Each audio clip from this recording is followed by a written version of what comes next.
Hey everybody, Eric Dorward with the Spartan Rocketry Club back again, quite quickly, to actually apply the waterslide decals. And I guess we'll find out if they truly are waterslide decals like really soon. So here again is the sticker page, that, at least what I thought was the sticker page. I have a bit of hot water in a custard cup, and in it goes. So let's see what happens. If this is actually a sticker, then, well, this is going to get, it's not going to work. Anyway, there are two of these United States decals. They're going to go kind of midway up, up the rocket here. And unfortunately, there is a minor problem with that, and that is that my yellow fin is right here, and so I'm matching the way that the model is shown in the box art. Well, the other side is the launch lug, which is a problem. So I think that at least I'm going to have to do slightly not quite right. I'm going to put the United States ones right here at 90-degree angles to the launch lug. This is kind of unfortunate. Yeah, I don't know that I missed a step to tell me what was supposed to be yellow and what wasn't. Yeah, this is liable to happen if, I guess be careful. So you want the one with the yellow fin, I guess, to be right next to the launch lug. No, that wouldn't do it. You would want it, I don't know, this one right here. So mine is off by 90 degrees. Anyway, whatever, it's not a huge deal. It should look all right. All right, so, oh, look at that. The decal has completely peeled off the backing, which is not how I wanted to do this. It is at least freely floating, and it's big enough so this shouldn't be a real problem. I've just kind of draped it on there, at least for now.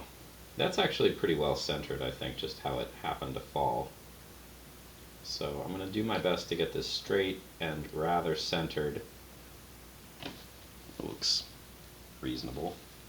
And then I've got a paper towel here, and the paper towel's job is solely to blot the water. I'm going to try not to push it around. I'm also going to put my next decal in while I'm doing this to try to cut down on the downtime. So I do use the towel to spread this out, but I'm also going to blot any place that I see just big old spots. Notice too, I had my thumb pushed down on one end of it just to make sure it's not going to go anywhere. That looks pretty good. So I have it, basically I have it lined up with the launch lug. So that should make it rather easy when I do the next side to make sure things are aligned properly. Alright, let's roll this over. And I can see that this is starting to peel off already, which is great, I guess. I prefer to have the backing come along for the ride because I find it easier to apply by just putting my thumb down on one end and then pulling the backing out. That avoids some issues. Okay. Just again, make sure this is all centered up nicely. Again, I had it centered more or less with the end of the launch lug. I'm just going to roll it. I have it, it's actually down a little far.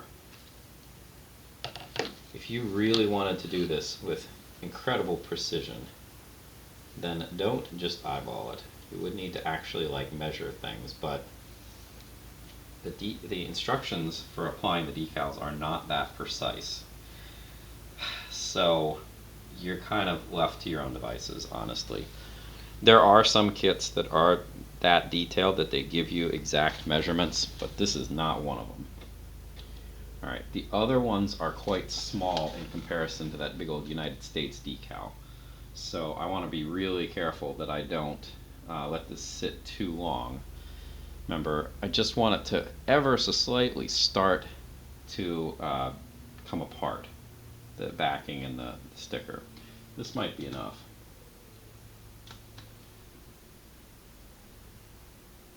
Yeah, that's pretty good. So when it's it still has some give. That's usually about the point where I like to apply it. All right, this one is going in between the fins back here, right at the base. This is what the box art seems to be indicating to me. Right, that looks about right. I have big old blobs of water, so I'm going to mop them up. And then let's just make sure it is centered and aligned as well as I'm liable to get it. All right, that looks pretty good. Again, I'm going to put my finger on one corner and just kind of smooth things out so there aren't any bubbles, which there weren't. And then the last two that we're going to do in this phase are these numbered ones. One of them is going to go, ironically, this is supposed to be 1 and this is supposed to be 4. I don't think it, I mean, if we're looking for accuracy, I've already made it not terribly accurate by having the fins not quite, color of the fins not quite right. But I think I will feel better having the 4 on the orange fin, which would also make 1 and 4, which is also going to make me feel better. So this goes right at the edge of the fin. And this is the smallest one we're working with right now, so it's going to be, end up twisting things here a little bit. Not what I wanted. Alright, there we go. I'll toss the 1 in, and let's try to align this. It looks like it's just basically right in the corner and lined up with the edge of the fin, so that's probably about as good as that's going to get. I'm just going to blot this one because, first of all, it's not very big, and second of all, it actually looked basically where I wanted it to be. Now, I do notice there's a little bit of like fuzziness or something. I might have gotten, I don't know, some kind of, might have brushed paper against this yellowfin when I had it covered. It has a little bit of a deformation of some sort. So I'm going to end up clear coating this, so hopefully the clear coat takes care of that. Alright, last but not least, let's get this 1 out of here. Interestingly, the picture has the 1 with like the little flag on the 1 instead of just like a straight line. Well, this one does not have that, so much for our scale accuracy anyway. Alright. Let's just drag it over. Looks pretty good. And again, I'm just going to blot this rather than try to smooth it out. Okay. Alright, so this part is essentially done. Of course, I do need to get the other half, and I'm going to have to glue them together. But for the time being, this looks pretty good. There were a couple stray water droplets that had, yeah, there's another one, that had come from somewhere. But anyway, I'm going to let this dry completely, so this needs to go elsewhere. And since I have some extra time to work with here, there is one other thing I'm going to do in this video, and that is, well, this needs to move out of the way, and that is put the parachute together. So most of the kits that I've built over the years, the parachute is already assembled. This one, it is not. So we have to do that ourselves. This is not particularly complicated, it's not hard work. It is a mild irritant, I guess. However, it's worth knowing how to do. So we've got some what are essentially page reinforcers, and we've got the parachute, and we've got the string that goes with it. Now, I'm just going to unfurl this. This is kind of a crinkly plastic. It's not like the, I don't know, it's different from most of the chute plastic that I've worked with over the years. It feels more rigid. So, I don't know, we'll see how it ends up going. Alright, so among other things, we need to, first thing first, put these reinforcers on. And I've got 6 holes and 6 reinforcers.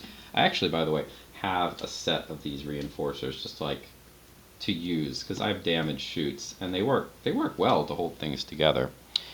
It doesn't, I mean, I guess it doesn't really matter if you put these on the inside or the outside, but I have it upside down already, and it might look better for what it's worth to have them on the inside. So I'm going to do my best to line them up with the hole as best I can, and just slap them on here. And if they don't perfectly line up with the hole, it's not going to be a big deal. They're just to prevent the parachute from ripping itself to pieces, which is definitely something to be avoided. Specifically, the shock or the shroud lines of the parachute, because they can definitely tear through plastic if you give them the opportunity. You certainly don't want that.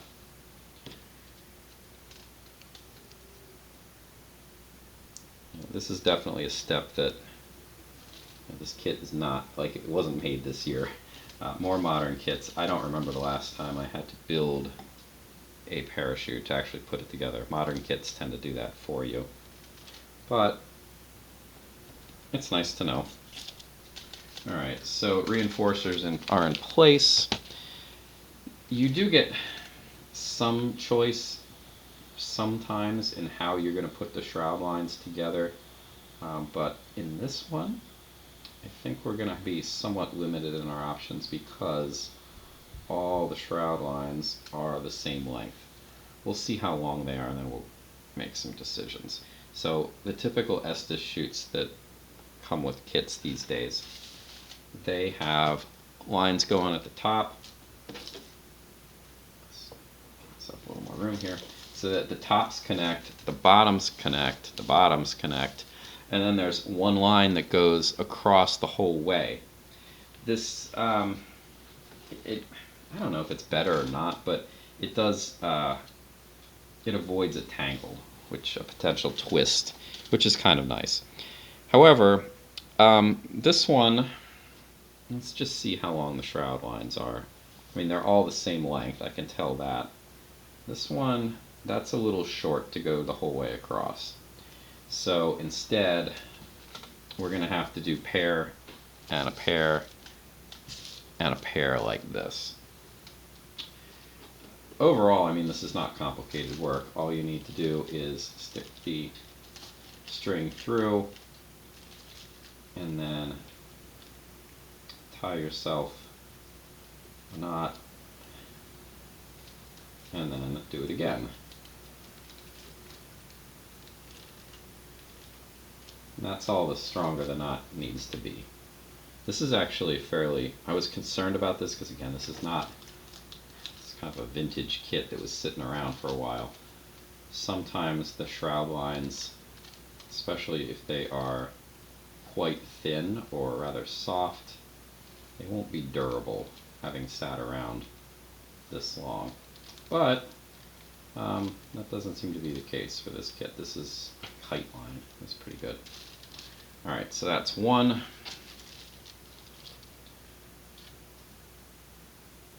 Continuing on.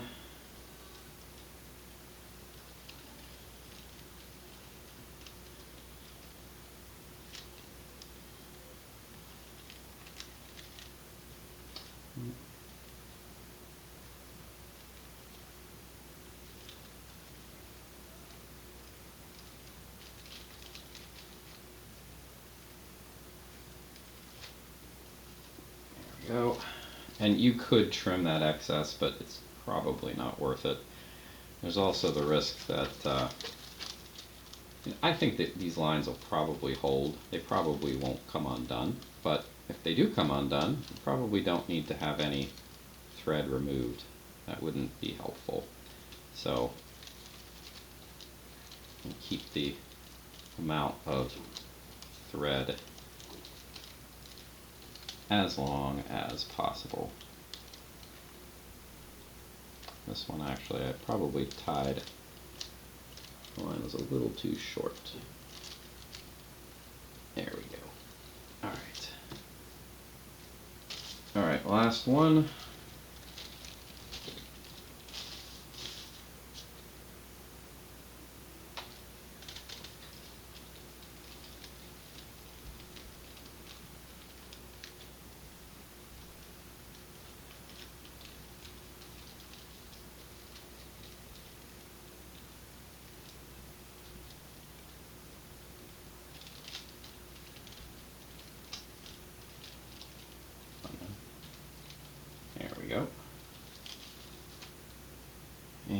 last but not least,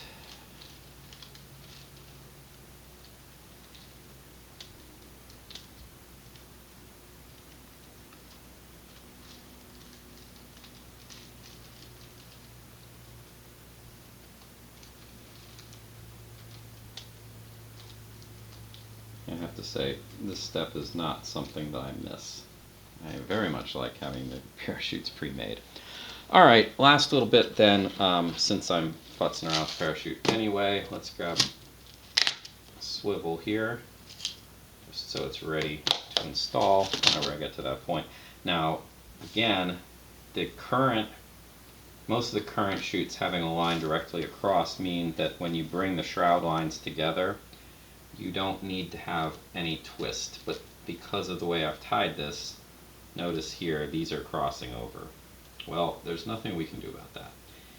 So we're just going to have to deal with it. It shouldn't really make much of a difference.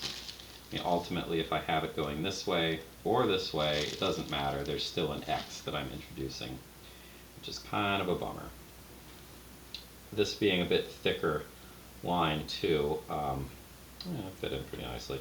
You might have some difficulty threading it through the barrel if you choose to use one of these. But that did not seem to be an issue. There's my, I guess you could call that a knot. It is, I guess. Alright, so that is all set. This is ready to attach. I just need to wait on the top half and put the decals on it. Alright, so thanks for watching. I will see you in what is hopefully the last video where everything comes together. See you then.